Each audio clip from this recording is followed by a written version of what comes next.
अपने पसंदीदा शो के फुल एपिसोड देखने के लिए अभी डाउनलोड करें दंगल प्ले ऐप। क्या बात है चाची? अब कल भी बहुत परेशान लग रही थी, अभी भी लग रहे हैं। मने करो समस्या तो कहिए ना हमसे। मैं अपने लिए नहीं, तुम्हारे लिए, तुम्हारे परिवार के लिए परेशान हूँ, चिंतित हूँ। पिछले कुछ दिनों में तुम्हारे परिवार के साथ, तुम्हारे साथ जो भी कुछ हुआ मैंने देखा, सुना, जाना। चाची आप हंसनी दीदी के बारे में कह रही है ना? हंसनी दीदी के लिए परेशान होने का कोनो जरूरत नहीं है। हाँ, शायद दीदी जिंदा है, लेकिन अब वो हमारे परिवार का कुछ नहीं बिगाड़ सकती, कुछ नहीं कर पाएगी। लेकिन चाची, हमको हमारे लिए आपका ये चिंता ना बहुत अच्छा लगता है। ये जानकर कि आज भी आपको हमारा इतना फिक्र है।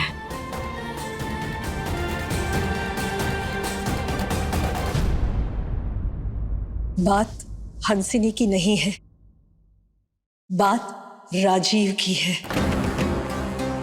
हम जब से तुमसे पहली बार मिले हैं, पता नहीं क्यों तुम्हारे लिए एक अजीब सा खिंचाव, एक रिश्ता महसूस होता है, और इसीलिए आज मैं यहाँ पर आई हूँ। मुझे ठीक ठीक से मालूम नहीं है कि बात क्या है, पर पिछले कुछ दिनों से मैं लगातार तुम्हारे बारे में सोच रही हूँ।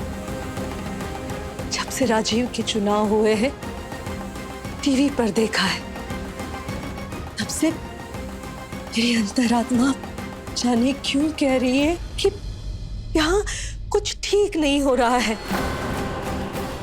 कुछ बहुत बुरा तुम्हारे परिवार की तरफ आ रहा है।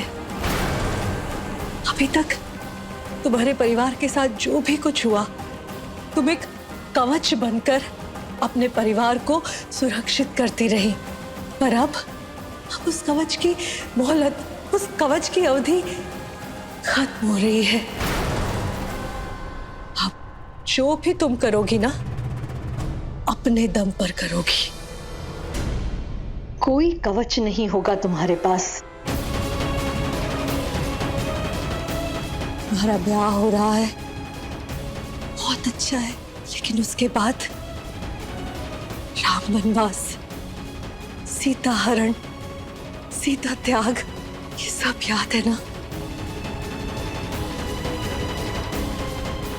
विधि का विधान बदलना है ना को, तो राजीव के आगे के संबंधों को, रिश्तों को बदलना होगा, बदलना होगा। अपने परिवार को बचा लो को।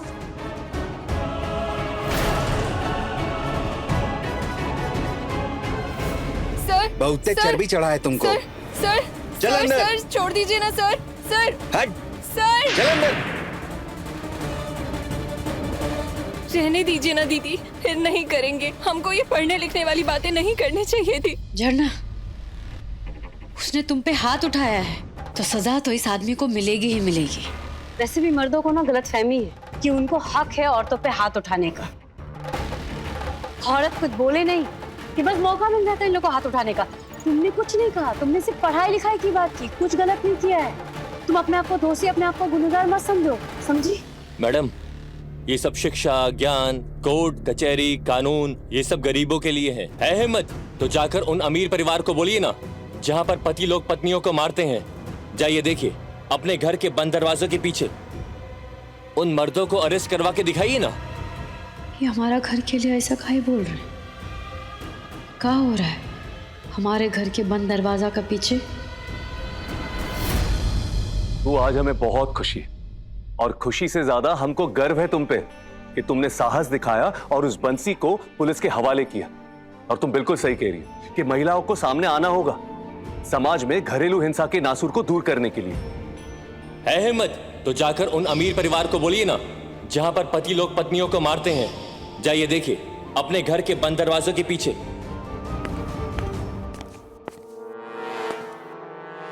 बाबा प्लीज डोंट माइंड, बट हम लोगों ने वही किया जो उचित था। भाई तुमने जो उचित समझा तुमने वो किया। अब वहां की बात वहीं रहने दो ना। बाहर की समस्या को घर में लाके घर की शांति क्यों भंग कर रहे हो? अरे हाँ, शांति से मुझे याद आया, अब जब घर की अशांति कोसों दूर चली गई है, तुम्हारा करियर भी पटरी पर आ गया है, तो इसलिए हमने एक सत्यनारायण की कथा रखवाई है। और उस कथा के बाद हमें तुम सबसे एक महत्वपूर्ण बात करनी है, जिसका इस परिवार के भविष्य से बहुत गहरा संबंध है।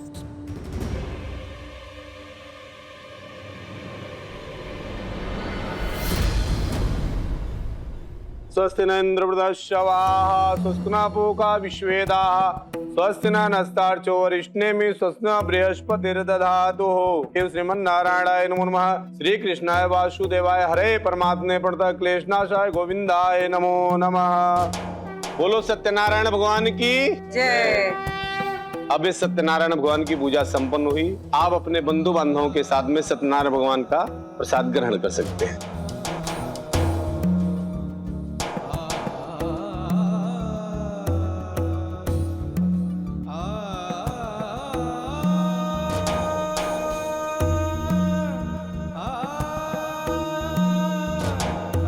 खुश रहो, खुश रहो।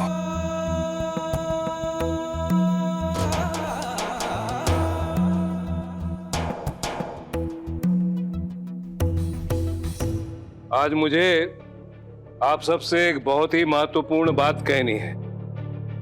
अब इस घर को जरूरत है एक वारिस की। वारिस के रूप में मुझे इस परिवार में एक लड़का, एक पुत्र चाहिए। और अब ये काम हमारी कू को करना होगा। कू को इस परिवार का वारिस देना होगा। वो बेटा, क्या तुम इस घर को, इस परिवार का वारिस दे सकते हो? बाबा आप ये कैसी बात कर रहे हैं? हमारे लिए कनक और कोयल दोनों लड़कों से कम नहीं है। इनफैक्ट हमने कभी लड़के और लड़की में कोई फर्क ही नहीं माना। बाबा अब यही वारिस है। राजीव दादा बिल्कुल सही कह रहे हैं बाबा, और ये दोनों खानदान की विरासत को आगे बढ़ाने के लिए काफी है। तुम लोगों की पीढ़ी इतनी स्वार्थी क्यों है? तुम लोगों को परिवार की मान मर्यादा प्रतिष्ठा की परवाह नहीं है। मैं लड़के और लड़की में भेद नहीं कर रहा हूँ। हम कनक और कोयल को हर मामले में, हर चीज में बराबरी का हक दे रहे हैं, लेकिन परिवार को आगे बढ़ाने के लिए, वंश चलाने के लिए लड़के की जरूरत पड़ती है। कोई जग जाहिर है कि घर की कन्या को आज नहीं तो कल अपने ससुराल चले जाना है। इसी में उसका मान है, इसी में उसका सम्मान है। अरे बाबा लेकिन हम होते कौन है इनको कोई हक देने वाले? और बराबरी का हक देने इसका क्या मतलब है? बाबा जो कुछ भी है ये उनका हक ही है। और बाबा हमको लगता है ना कि आप इस विषय पे और बात नहीं करनी चाहिए। मुझे भी इस विषय पे अब और कोई बात नहीं करनी है।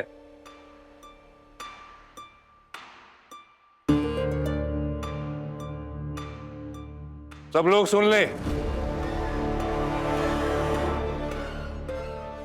आज गंगा मैया को साक्षी मानकर मैं देव नारायण चंदेल शपथ लेता हूं, अगर 1 साल के भीतर मेरे पुत्रों ने मुझे मेरा वारिस नहीं दिया तो मैं अपना घर द्वार, अपनी सारी संपत्ति, सब कुछ दान करके आज से ठीक 1 साल बाद यहां से और इस घर से हमेशा हमेशा के लिए बहुत दूर चला जाऊंगा।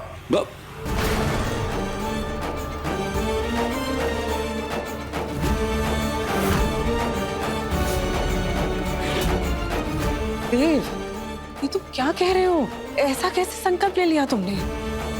अरे अपने शब्द वापस लो देव। बाबा ये जो आप कर रहे हैं ना सही नहीं कर रहे। अरे ये तो सरासर ब्लैकमेल ही है। ऐसा नहीं है बाबा कि हम और सिंधु कोशिश नहीं कर। पिछले 4 साल से हम और सिंधु पूरी कोशिश कर रहे, लेकिन हमारी मुराद पूरी नहीं हो रही। ये कैसी प्रतिज्ञा ले ली है बाबा आपने? वंश कैसे आगे बढ़ेगा? मुझे इस बारे में कुछ नहीं पता। मैंने गंगा मैया को साक्षी मानकर प्रतिज्ञा ली है। अब मैं अपना प्रण नहीं तोड़ सकता। मैं चाहे जो करना है करो, जो तरकीब अपनानी है अपनाओ, लेकिन मुझे इस परिवार का वारिस चाहिए। तुम दोनों में से किसी एक को मुझे अपने परिवार का वारिस देना ही होगा। बाबा बस राजीव,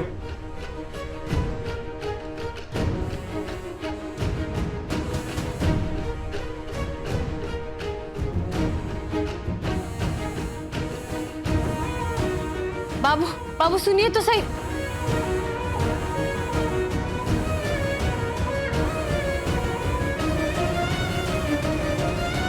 संजीव और सिंधु के बारे में तो हमें अभी पता चला बरखा जी। और अगर सिंधु मां नहीं बन पाएगी तो बहू को इस घर का वारिस लड़का देना ही होगा। बरखा जी, आपको कुह से बात करनी होगी इस विषय पे। उसे मनाना होगा, राजी करना होगा इस घर के वारिस के लिए। मैं जानती हूँ देव को, वो बहुत जिद्दी है। अगर उसका संकल्प पूरा नहीं हुआ ना बरखा जी, तो वो पता नहीं क्या करेगा। और वो वारिस हमें कुह ही दे सकती है। इस घर को वारिस मेरा अवधेश ही देगा। यही सही मौका है देव का दिल जीतने का। हमको तो समझ ही नहीं आ रहा है कि बड़का बाबू को क्या हो गया है। वो अवधेश बाबू के साथ कैसे खड़े हो सकते हैं? राजीव बाबू मुख्यमंत्री साहब के यहाँ नहीं गए होते तो सारा बात ना सबसे पहले हम उनको बताते। कोई बात नहीं, इंस्पेक्टर साहब आते ही होंगे। भाभी, एक बात कहनी थी आपसे। संजीव, हमें ये बात भाभी से कहनी होगी। हम तो अपना हाथ भी झपकाते हैं ना तो रह रह के आरती जी का वो दर्द भरा चेहरा ना हमारे आंखों के सामने घूमने लगता है। कितना दर्द में होगी ना इस समय, क्या हाल होगा उनका। संजीव बाबू, वो भी तो अपने घर की है कि नहीं, अपने घर की एक सदस्य है। वो बात भी जाने दीजिए कि इंसान के साथ उसके मर्जी के खिलाफ उनके साथ जबरदस्ती नहीं किया जा सकता। और ऐसे समय में हम लोग का फर्ज बनता है कि हम उनके साथ रहे, उनके साथ खड़े रहे।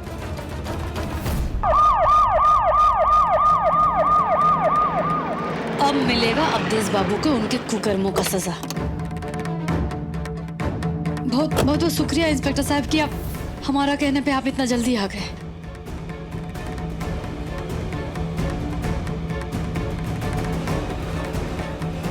इंस्पेक्टर साहब, हम तो कहते हैं कि आप सीधे चलिए और अवधेश बाबू को गिरफ्तार करके ले जाइए। हम सॉरी, लेकिन हम अवधेश को गिरफ्तार नहीं कर सकते। काहे नहीं कर सकते? हाँ, उनको गिरफ्तार काहे नहीं कर सकते? भाभी, यही बात हम आपको बताने की कोशिश कर रहे थे। पुलिस अवधेश को अरेस्ट नहीं कर सकती क्योंकि विवाह में होने वाली जबरदस्ती, रेप या दुष्कर्म से जुड़ा अभी तक हमारे देश में ऐसा कोई कानून नहीं है। कानून नहीं है माने एक पति अपनी पत्नी के साथ उसकी मर्जी के खिलाफ जबरदस्ती कर सकता है और उसके बाद फिर निर्दोष होकर पूरे समाज में छुट्टा घूम सकता है। वाले कानून, कैसा कानून? का इंस्पेक्टर साहब, ये अन्याय नहीं है। वैसे भी समाज औरत के प्रति पहले से पक्षपाती है। कानून भी एक औरत के साथ नहीं है, एक पत्नी के साथ नहीं है, ऐसे कैसे? माने अवधेश बाबू के खिलाफ कुछ नहीं हो सकता, उनको सजा नहीं मिलेगा? सजा जरूर मिलेगी भाभी, जबरदस्ती के लिए ही नहीं सही, लेकिन हाथापाई के लिए जरूर।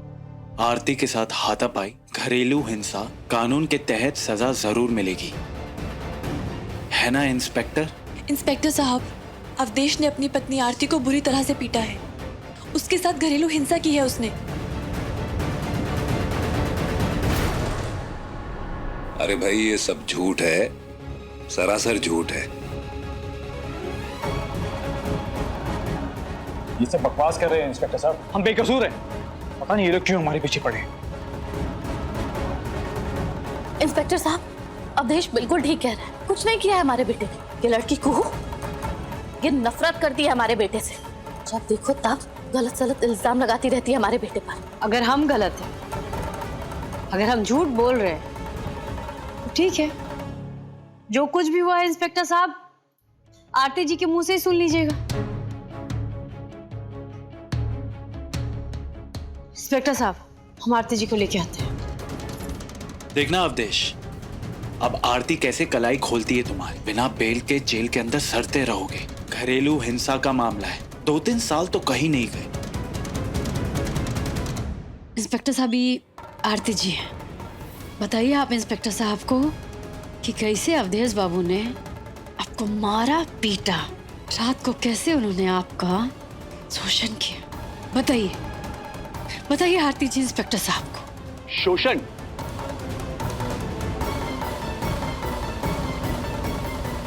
यहाँ हो क्या रहा है कू? और ये पुलिस वाले क्यों आए घर में? राजीव बाबू, अवधेश बाबू ने आरती जी के साथ जबरदस्ती किया है। आरती जी के मना करने के बाद भी उन्होंने उनके साथ दुष्कर्म किया है। What? हाँ, ये देखिए, देखिए इनका चोट, ये देखिए, ये देखिए, ये देखिए, ये देखिए, इधर, ये देखिए। सिर्फ इन्होंने जबरदस्ती नहीं किया है, जबरदस्ती के अलावा मारा और पीटा भी है। देखिए, बकवास कर रही है ये। अरे आरती पत्नी है हमारी, बंद कमरे के पीछे हमारे बीच में जो कुछ भी होता है वो हमारा जाती मामला है।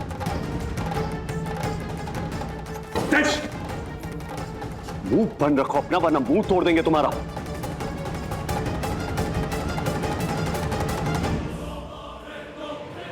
अब सिर्फ आरती बोलेगी। बोलो आरती, क्या हुआ? सब कुछ सच सच बताओ इंस्पेक्टर साहब। और हाँ, किसी से डरने की जरूरत नहीं है, हम हैं यहां। बोलो। हाँ हाँ आरती जी, बोलिए, डरिए मत, सब हैं आपके साथ। वो अवधेश जी ने हमारे ऊपर हाथ नहीं उठाया।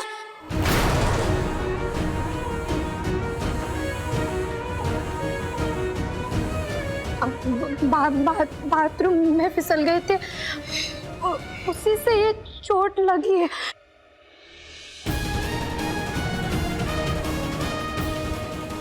भारती जी, ये क्या कर रही हैं आप? देखिए, आप डरिए मत, डरने का कोनो जरूरत नहीं, हम सब लोग हैं आपके साथ, डरिए मत, कहिए। हम सच कह रहे हैं। हम अवधेश जी ने हमको नहीं मारा, उन्होंने तो कभी भी हमारे ऊपर हाथ नहीं उठाया। आज रात को भी उन्होंने हमें नहीं मारा।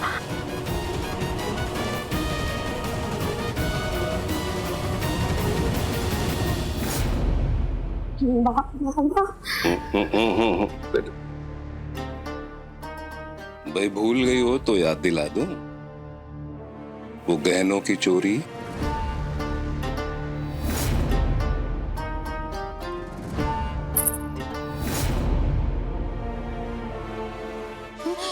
तुमने ही की थी ना। अवधेश के बारे में एक शब्द भी पुलिस के सामने बोला ना तो सारे गहने लाकर पुलिस के सामने पलट दूंगा। और सुना है कि तुम्हारे कारनामों की फेहरिस्त पुलिस के पास पहले से है। चोरी नहीं, डकैती का केस चलेगा तुम्हारे खिलाफ। और हम सब भी ये बयान दे देंगे कि तुमने धोखे से अवधेश को प्यार में फंसाया और उसके बाद ये मारपीट और दुष्कर्म का आरोप लगा रही हो उसके ऊपर। नहीं, और अवधेश ने तुम्हें रोकने की कोशिश की और तुमने उसके साथ मारपीट की और निशान उसी का नतीजा है। अब अवधेश के खिलाफ अगर पुलिस को बयान दिया तो जेल जाओगी, और अगर नहीं तो वो गहने भी तुम्हें मिलेंगे और यहां से तुम सुरक्षित भी निकल जाओगी। सोच लो।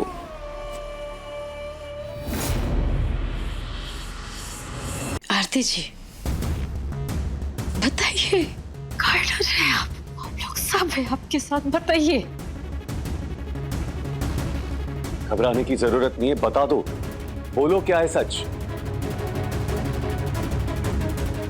आरती, कानून भी तुम्हारा साथ देगा। आरती, सच बोलो। ये सच है, अवधेश जी ने हमको कभी नहीं मारा।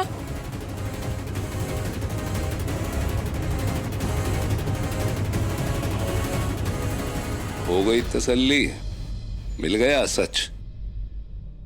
चलिए। एक मिनट, इंस्पेक्टर साहब, अगर पीड़ित की गवाही ना मिले तो किसी ऐसे चश्मदीद को आगे आना होगा जिसने ये जुर्म होते हुए अपनी आंखों से देखा हो, जिसने अवधेश को आरती को मारते हुए देखा हो। आई विटनेस के होने से तुरंत केस बन जाएगा।